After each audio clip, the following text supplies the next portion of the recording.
에베소 교회를 책망하는 말씀이 요한계시록 2장에 나와 있습니다. 그런데 그들의 모습은 밑에 말씀처럼 그들은 또 내가 참고 내 이름을 위하여 견디고 게으르지 아니한 것을 아노라. 구원받지 않고 열심히 한 것이 아닌 구원받은 무리들이었습니다.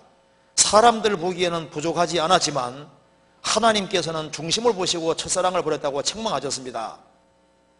만약에 저도 에베소 사람처럼 에베소처럼 행하는 것이 아닌지 걱정이 되는데 정말 첫사랑을 가지고 행하려면 어떻게 해야 할까요? 어떻게 하면 하나님께서 합당하게 생각하실까요? 여기 이제 에베소 성도들이 주님을 위해서 참고 견디고 게으르지 않았다고 성경에 나와 있습니다. 그런데 첫사랑 버린 건 책망했잖아요. 그러니까 주님 사람들 볼 때 정말 참고 견디고 게으르지 아니한데 책망도 받을 수 있다 그 말입니다. 그래서 나도 참고 견디고 이렇게 하는데 내가 에베소 사람처럼 사랑이 없이 하는 것은 아닌지 이제 걱정이 된다 그 말입니다. 그런데요, 아셔야 될 것이 있습니다. 왜 주님이 그렇게 책망하셨냐 하면 이유가 있어요. 참고 견디고 게으르지 않고 일을 하는데 그걸 사랑이 없으면 계속 못하기 때문에 그런 겁니다. 참고 견디는 걸 계속할 수 있는 사람은요, 사랑하고 있다는 증거가 되는 거예요. 무슨 말이 되세요? 참고 견디고 그걸 계속할 때는요, 이게 정말 사랑이 없어지면은 길게 못합니다. 그러니까 성경에 촛대 옮긴다는 말이 뭐냐 하면은 사랑이 식으면은 얼마 시간 지나가면은 참고 견디고 게으르고 그것도 없어져 버리는 거예요. 사람이 참고 견디고 열심히 살아가고 부지런히 살아가고 그것을 계속할 때는 아직까지 사랑이 있다는 증거입니다. 그런데 사랑의 수고이기 때문에 사랑이 적어지면 수고하는 게 힘들어지게 돼 있고 사랑이 없어지면 그러면 수고를 할 수가 없게 되는 거예요. 자, 어머니들이 자녀를 위해서 끊임없이 수고를 계속할 수 있는 이유가 뭐냐 하면은 사랑을 계속 가지고 있으니까 계속할 수 있는 거예요. 그렇죠?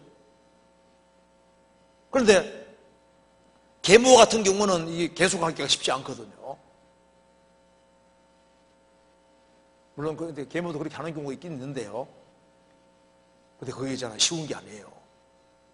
그래서 주님이 봉사를 하더라도 사랑이 점점 식으면은 그러면 결국에는 이제 봉사가 뭐고 다 끝날 테니까 빨리빨리 처음 사랑을 회복시키라고 주님께서 말씀하시는 겁니다.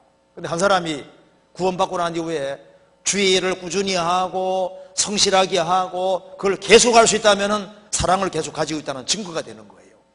그런데 사랑이 점점 없어지면은 그와 이제 연결되어서 이제 봉사나 희생과 수고가 점점 힘들어지게 되는 겁니다. 사랑이 커지면 수고는 오도록 되어 있는 거예요. 그래서 물어 지킬 만한 것보다 더욱 내 마음을 지키라. 생명의 근원이 이에서 나느니라. 그래서 주님을 사랑하는 그 마음, 그것이 없어지지 않도록 조심해야 되는데요. 그럼 마음 지켜야 됩니다. 마음에 죄가 들어와 있고 마음속에 이제 우상이 들어오면은 그러면은 주님 일을 하는 게 힘들어지게 되고 부담스럽게 되고 그러면 시간 지나가면 결국은 곁길로 가게 되는 거예요. 그래서 이 세상이나 세상에 있는 것들을 사랑치 말라.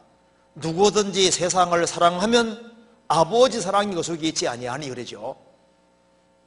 세상을 사랑하면 아버지 사랑이 있지 않으니까 사랑이 없는 속에 행하면은 모든 것이 부담스럽게 되는 거예요. 그래서 사랑이 쉽게 되면은 주일날 나오는 것도 부담스럽죠. 수요일 나오는 것도 부담스러워요. 학위 수양에 말만 들으면 스트레스 받고 부담스럽습니다. 사랑이 없는데요. 그런데 하나님을 사랑하고 주님을 사랑하는 주 예수를 사랑하는 마음이 있고 이 세상이나 세상 걸 사랑하지 아니하면은 그 사람 마음속에는 사랑이 있으니까 모임하는 것을 즐거워하게 되고 크리스찬들 모임을 좋아하게 되고 학예수양계가 그리워지고 그리고 영혼을 건지려 하는 그런 마음이 계속 올라오게 되는 거잖아요. 그래서 꾸준히 주의를 계속할 수 있다는 건 사랑이 계속 있다는 증거고 아직까지 마음을 지키고 있다는 증거인 겁니다. 그런데 그 마음속에 불길이 계속 일어나야 되는데 그러기 위해서는 통제하고 통제해야 되는 겁니다. 그래서 요한일서 5장 20절 21절에 하나님의 아들이 오셨는데 그분이 하나님이라고 말씀하시면서 나의 자녀들아 우상을 멀리하라 그랬습니다. 그러니까 예수님 옆에 다른 걸 갖다 두지 말아라. 예수님 옆에 다른 거 갖다 두면 망하는 게 되는 거예요. 그래서 주님만큼 중요한 게 생기면 반드시 사랑이 쉽고 곁길로 가도록 되어 있습니다.